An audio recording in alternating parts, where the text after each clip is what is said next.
From the CISO series, it's Cybersecurity Headlines. These are the cybersecurity headlines for Thursday, August 28th, 2025. I'm Rich Straffolino. FBI warns of expanded Chinese hacking campaign. A joint advisory from Five Eyes allied security agencies, as well as the Czech Republic, Finland, the Netherlands, and Poland, warned that efforts by Salt Typhoon have expanded, now hitting at least 200 organizations across 80 countries. These attacks were allegedly aided by 3 private companies that provided services to China's People's Liberation Army and the Ministry of State Security. Part of the reason there was a wide spread of victims is that these companies were allowed to choose their own targets. While Salt Typhoon notably gained long-term access to U.S. telecoms, this advisory warned that the expanded attacks show a broad, indiscriminate targeting of critical infrastructure. AI-powered ransomware is a thing now. In It Was Only a Matter of Time news, researchers at ESET discovered a work-in-progress ransomware dubbed PromptLock. This is written in Golang and uses the open-weight GPT OSS 20B model from OpenAI. PromptLock uses hard-coded prompts to generate Lua scripts dynamically. These scripts are then used for operations like file enumeration, inspection, exfiltration, and ultimately encryption. The researchers cautioned that PromptLock in its current form isn't exactly practical, requiring a local install of Olama with significant hardware resources to actually run, and it also requires poor network segmentation to allow for communication to an external server. Still, mark your calendar. AI-powered ransomware will only get better after today. Anthropic warns about vibe hacking. The AI company released a new threat intelligence report which warns that agentic AI systems are being weaponized.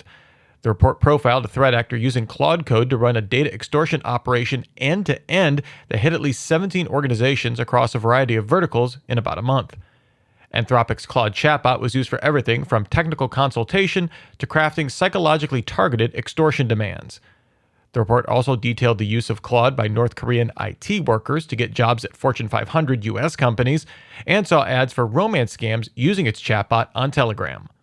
While Anthropic created new controls to prevent similar types of abuse that it profiled in the report, it warned that these examples it found likely reflect consistent patterns of behavior across all frontier AI models.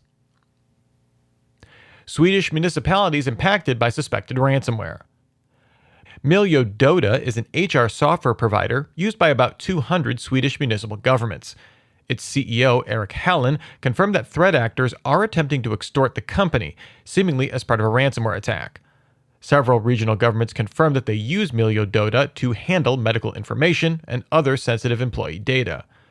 Swedish Minister for Civil Defense Carl-Oskar Bolin stressed that the scope of the incident is still under investigation, but said the government plans to present a new cybersecurity bill to Parliament in the near future.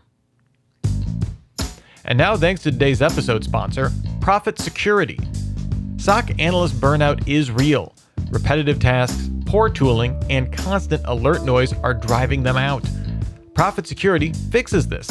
Their agentic AI analyst handles alert triage and investigation, work that 69% of cybersecurity leaders say is the best use for AI in the SOC.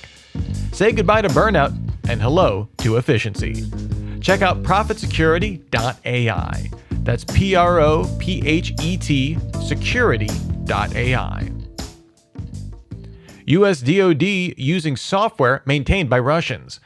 A new report from Hunted Labs found that the open source tool FastGlob is solely maintained by a Russian-based Yandex employee. This useful tool allows developers to perform actions on a group of files without extra code. It's such a useful tool that the U.S. Department of Defense uses it in at least 30 pre-built software packages, as well as about 5,000 other projects globally, seeing about 70 million downloads per week. Hunted Labs researchers found no malicious code in FastGlob and contacted the DoD's Office of the Chief Information Officer 3 weeks prior to publishing findings. Over the summer, the Department of Defense issued a memo directing DoD staff to not procure any hardware or software susceptible to adversarial foreign influence. Citrix RCE flaw under active exploitation. Citrix released updates for NetScaler ADC and gateway devices to address a vulnerability that allows for remote code execution. The Shadow Server Foundation reports that there are over 28,000 vulnerable devices online, with about 35% located in the U.S. Citrix did not provide any other mitigations, workarounds, or indicators of compromise. CISA and Citrix found evidence that these are already being exploited by malicious actors, and the flaw has been added to the known exploited vulnerabilities catalog. Federal agencies have until August 28th to patch. Blind Eagle sinks its talons into Colombia. Researchers at Recorded Future published details about a campaign by the group Blind Eagle, which primarily targets the Colombian government from May 2024 to July 2025. These attacks were carried out by 5 distinct clusters using different infrastructure and operations, but showing some overall common tactics based around using cracked remote access Trojans, dynamic domain providers, and legitimate internet services for staging, as well as using spear phishing lures posing as government agencies. Blind Eagle has been active since 2018, typically targeting victims in South America for financial gain. When NDA stands for New Download Attack, researchers at Checkpoint detailed a new campaign where threat actors delivered malware to American industrial and tech firms disguised as non-disclosure agreements. These threat actors initially approach victims through their Contact Us forms, posing as potential business partners and keeping up communication for several weeks. Eventually, they ask the firm to sign an NDA, sent as a zip archive, but containing a custom malware called Mixshell.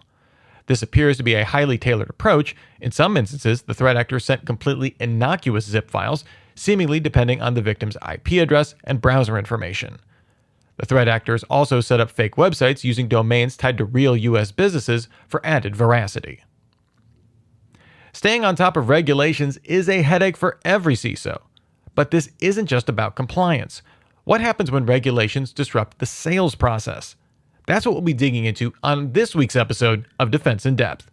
Look for the episode, How to Deal with Last-Minute Compliance Requirements, wherever you get your podcasts.